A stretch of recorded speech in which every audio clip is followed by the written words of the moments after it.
धुले वालों की आवाज को क्या हो गया है? मुझे मालूम है भैया बहुत गर्मी है, मगर मोदी जी को तीसरी बार प्रधानमंत्री बनाना है या नहीं बनाना है? अपने भामरे साहब को फिर से संसद में भेजना है या नहीं भेजना है? तो ऐसी आवाज नहीं चलेगी। मैं शिवाजी महाराज का जयकारा लगाता हूं। मेरे साथ दोनों हाथ उठाइए, उठाइए दोनों हाथ, विजय के संकल्प की मुट्ठी भींचे और बोलिए जय शिवाजी, जय जय जय जय जय शिवाजी, जय जय जय जय जय भवानी, जय श्री राम। मंच पर उपस्थित श्रीमान देवेंद्र जी,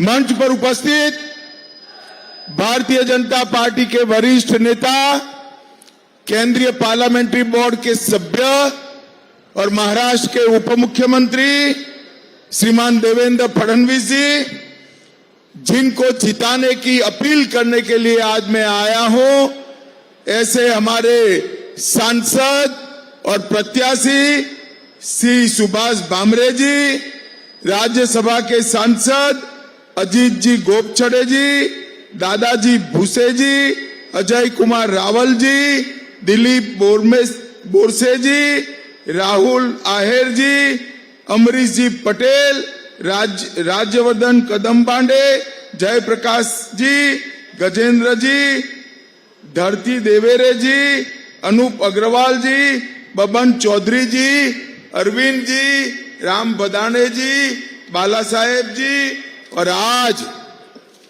इतनी चिलचिलाती धूप में इतनी बड़ी संख्या में आए हुए प्यारे भाइयों, बहनों, माताओं और मेरे जिगर के टुकड़े जैसे युवा मित्रों, आप सभी को नमस्कार। भाइयों बहनों, सबसे पहले मैं धूले शहर की ग्राम देवी एकवीरा माता के मंदिर को प्रणाम कर कर मेरी बात की शुरुआत करता हूं। गुरुद्वारा नानक साहिब जी, रोकड़ोबा हनुमान मंदिर, कालिका मंदिर, सिद्धेश्वर गणपति मंदिर, ये सभी देवस्थानों को प्रणाम कर कर मेरी बात की शुरुआत करता हूं।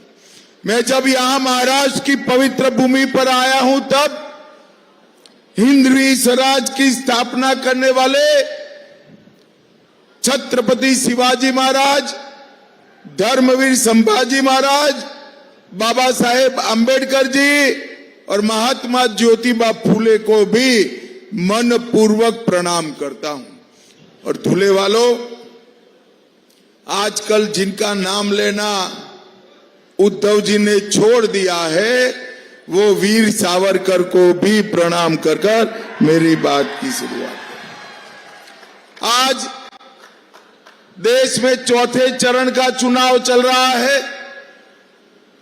मैं देश भर में जहां जहां चुनाव हो रहा है, महाराष्ट्र में जहां जहां चुनाव हो रहा है, सभी जनता जनार्दन को अपील करना चाहता हूं, अभी 6 बजे का समय है, भारी संख्या में मतदान कर कर आप देश को सुरक्षित करने वाली एक सरकार चुनकर भेजिए। भाइयों बहनों, ये चुनाव जो है 2 खेमों में बटा हुआ है। एक और नरेंद्र मोदी जी है और दूसरी ओर राहुल बाबा है। एक और 12 लाख करोड़ के घपले, घोटाले, भ्रष्टाचार करने वाली कांग्रेस पार्टी और उनके साथी है, और दूसरी ओर 23 साल तक मुख्यमंत्री और प्रधानमंत्री रहने के बावजूद 25 पैसे का जिन पर आरोप नहीं है, ऐसे हमारे प्रिय नरेंद्र मोदी। भाइयों बहनों, एक और थोड़ी गर्मी बढ़ते ही बैंकॉक थाईलैंड जाकर छुट्टी मनाने वाले राहुल बाबा है, और दूसरी ओर 23 साल तक दीपावली की भी छुट्टी लिए बगैर सरहद पर जवानों के साथ दीपावली मनाने वाले नरेंद्र मोदी है, नरेंद्र मोदी। एक और चांदी के चम्मच के साथ पैदा हुए राहुल गांधी है, और दूसरी ओर चाय बेचने वाले गरीब के घर में जन्म लेने वाले नरेंद्र मोदी। दूल्हे वालों, आप लोगों ने दोनों के बीच में चुनाव करना है। मैं आज आपको बताता हूं, भामरे साहब के नाम के सामने 3 नंबर पर जो कमल का निशान है, उस पर जब आप बटन दबाओगे, भामरे साहब को दिया हुआ एक एक वोट सीधा नरेंद्र मोदी को प्रधानमंत्री बनाने के काम में आने वाला है। भाइयों बहनों, मैं आप सभी से अब सीधी बात कर रहा हूं। मुझे बताइए जरा, अयोध्या में राम मंदिर बनना चाहिए था या नहीं बनना चाहिए था? जोर से बोलो, बनना चाहिए था या नहीं बनना चाहिए था? 70 साल तक एक कांग्रेस पार्टी, शरद पवार जी राम मंदिर के मुद्दे को अटकाते रहे, कोर्ट में उलझाते रहे। अरे एक बार सरकार तो बनाओ, बाकी सब भी हो जाएगा। कोर्ट में उलझाते रहे। आपने मोदी जी को दूसरी बार प्रधानमंत्री बनाया। मोदी जी ने 5 साल में केस भी जीता, भूमि पूजन भी किया, और 22 जनवरी को प्राण प्रतिष्ठा कर जय श्री राम कर दिया। भाइयों बहनों, मैं कांग्रेस पार्टी के नेताओं को और विशेषकर उद्धव ठाकरे जी को पूछना चाहता हूं,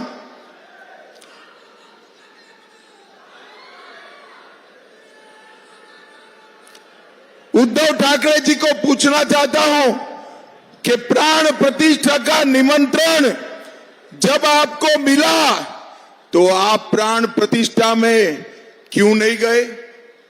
मुझे बताओ भाई, राहुल जी, उद्धव जी ने प्राण प्रतिष्ठा में जाना चाहिए था या नहीं जाना चाहिए था? जोर से बोलो, जाना चाहिए था या नहीं जाना चाहिए था? वो नहीं गए। क्यों नहीं गए? क्योंकि उनको अपनी वोट बैंक का डर लग रहा है।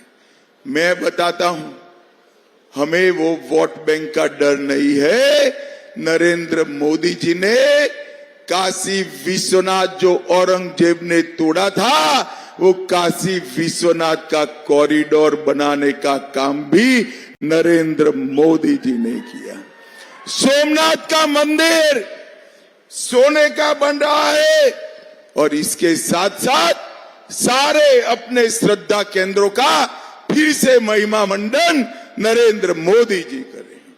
भाइयों बहनों, श्रद्धा केंद्रों के पुनरोद्धार के साथ साथ नरेंद्र मोदी जी ने देश को सुरक्षित करने का काम किया। मुझे बताओ दूल्हे वालों, ये जो कश्मीर है हमारा है या नहीं है? जोर से बोलो, है या नहीं है? एक खड़गे साहब कहते हैं राजस्थान और महाराष्ट्र वालों का कश्मीर से क्या लेन देन है। खड़गे साहब 80 पार कर गए, आप दूल्हे वाले को नहीं जानते हो। दूल्हे का बच्चा बच्चा कश्मीर के लिए अपनी जान दे सकता है मित्रों, जान दे सकता है। 70 साल से तुष्टीकरण की राजनीति के लिए कांग्रेस पार्टी ने धारा 370 को संभाल कर रखी थी। आपने नरेंद्र मोदी जी को दूसरी बार प्रधानमंत्री बनाया। मोदी जी ने धारा 370 को 5 अगस्त 2019 को समाप्त कर भारत का तिरंगा कश्मीर के आसमान में लहराने का काम नरेंद्र मोदी जी ने किया। भाइयों बहनों, आज मैं उद्धव ठाकरे जी को पूछना चाहता हूं, ये राहुल बाबा कहते हैं कि धारा 370 हटी, वो ठीक नहीं हुआ। उद्धव ठाकरे, जरा भी आप में नैतिकता है तो महाराष्ट्र की जनता को बताइए, धारा 370 हटनी चाहिए थी कि नहीं हटनी चाहिए थी। भाइयों बहनों, मोदी जी ने धारा 370 हटाकर आतंकवाद को समाप्त करने का काम किया है। मोदी जी ने देश में नक्सलवाद को समाप्त करने का काम किया है। ये कांग्रेस की सरकार थी, सोनिया मनमोहन की सरकार थी, 10 साल चली। शरद पवार जी वहां कृषि मंत्री थे, आए दिन बम धमाके होते थे, अपने बम्बे को भी दहला कर चले गए थे। भाइयों बहनों, मोदी जी आए, फिर से उन्होंने गलती की, उरी और पुलवामा में हमला किया, मगर इस बार प्रधानमंत्री नरेंद्र मोदी थे। 10 ही दिन में पाकिस्तान के घर में घुसकर सर्जिकल स्ट्राइक और एयर स्ट्राइक कर आतंकवादियों का सफाया करने का काम नरेंद्र मोदी जी ने किया। मुझे बताओ भाइयों बहनों, ये राहुल बाबा देश को सुरक्षित कर सकते हैं क्या? अरे जोर से बोलो, कर सकते हैं क्या? समृद्ध कर सकते हैं क्या? कांग्रेस पार्टी 11-11 साल तक देश के अर्थतंत्र को 11वें नंबर पर रखी। मोदी जी ने 10 साल में अर्थतंत्र को 11वें नंबर से 5वें नंबर पर लाने का काम कर दिया। और दूल्हे वालों में कह कर जाता हूं, मोदी गारंटी याद रखना, तीसरी बार प्रधानमंत्री मोदी जी को बना दो, देश को हम दुनिया का तीसरे नंबर का अर्थतंत्र बनाएंगे, तीसरे नंबर का। भाइयों बहनों, नरेंद्र मोदी जी ने पूरे देश में विकास को आगे बढ़ा है। यहां पर कई सारे काम भारतीय जनता पार्टी की सरकार ने किया है। देवेंद्र जी ने बताया है कि पानी की समस्या के लिए ढेर सारा काम दूल्हे में हुआ है। सिर्फ दूल्हे में 3,50,000 घरों में नल से जल पहुंचाया। कई साले जल प्रकल्प, इरिगेशन के प्रोजेक्ट रुके हुए थे। सुलवाड़े, जामफल, कैनोली सिंचाई योजना, इसके साथ साथ कई सारी सिंचाई योजना को करीब 2500 करोड़ रुपया खर्च कर दूल्हे की पानी की समस्या को हल करने का काम देवेंद्र जी और भामरे जी ने किया है।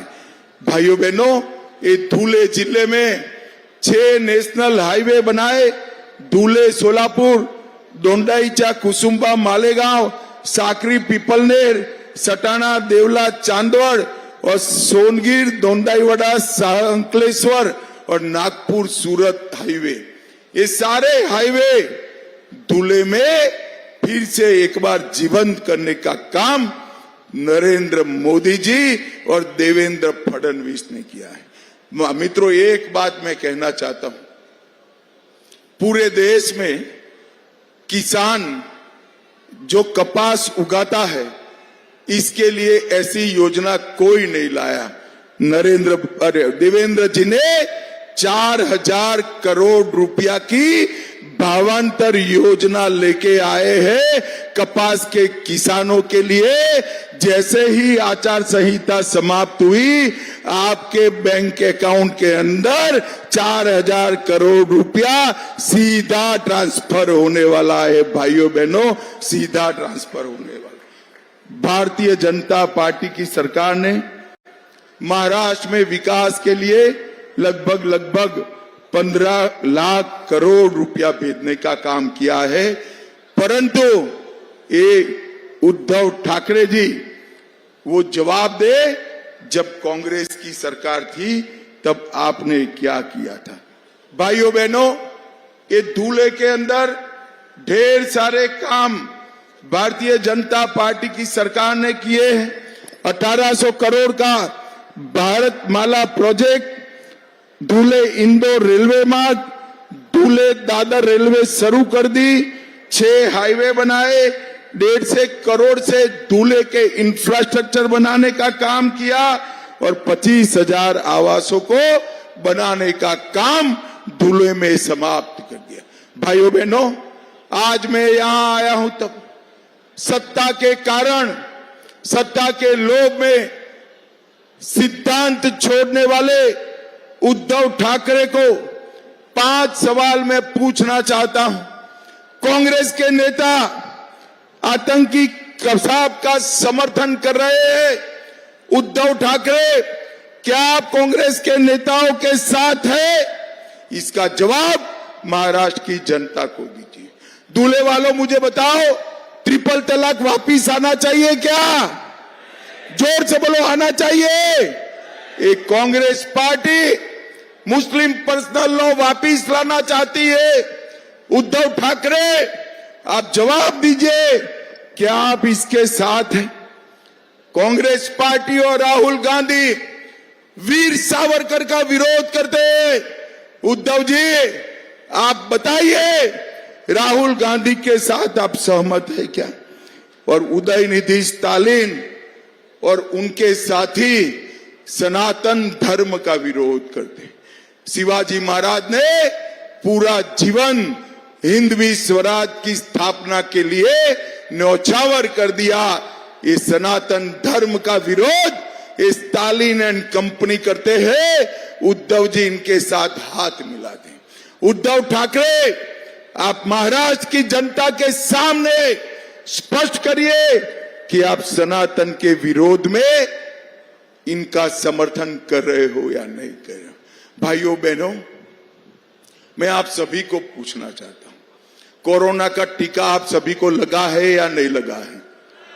जरा लगा है वो दोनों हाथ उठाइए तो जरा मुझे बताओ। 25 पैसा भी देना पड़ा है। मोदी जी ने सामने से कॉफी पिलाकर कोरोना का टीका दिया ना। मुझे बताओ, कोरोना जैसा कोई संकट देश पर आता है, ये इंडिया अलायंस के नेता राहुल गांधी देश को बचा सकते हैं क्या? अरे जोर से बोलो, बचा सकते हैं क्या? चंद्रमा पर चंद्रयान को पहुंचा सकते हैं क्या? अरे जिसका खुद का लॉन्चिंग राजनीति में 20-20 बार फेल हो गया, वो राहुल गांधी क्या चंद्रयान लॉन्च करेंगे? भाइयों, ये पाकिस्तान को मुंह तोड़ जवाब दे सकते हैं क्या? जोर से बोलो, दे सकते? ये नक्सलवाद समाप्त कर सकते? ये आतंकवाद समाप्त कर सकते?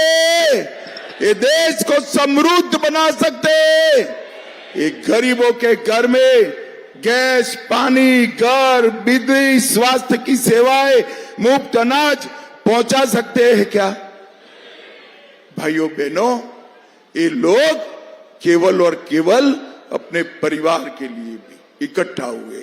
मैं इसलिए आप सभी को कहने आया हूं, एक बार 20 तारीख को सभी काम साइड पर रखकर नरेंद्र मोदी के नाम पर भारतीय जनता पार्टी के कमल के निशान पर बटन दबाइए। मुझे बताओ भाइयों बहनों, 20 तारीख को बामरे साहेब को जिताओगे क्या? अरे जोर से बोलो, जिताओगे? कमल के निशान पर बटन दबाओगे? मोदी जी को तीसरी बार प्रधानमंत्री बनाओगे? तो मेरे साथ दोनों हाथ उठाइए, उठाइए दोनों हाथ, विजय के संकल्प की मुट्ठी भींचे और जोर से बोलिए, जय श्री राम, भारत माता की, भारत माता की, वंदे वंदे। आप सभी का बहुत बहुत मनपूर्वक धन्यवाद।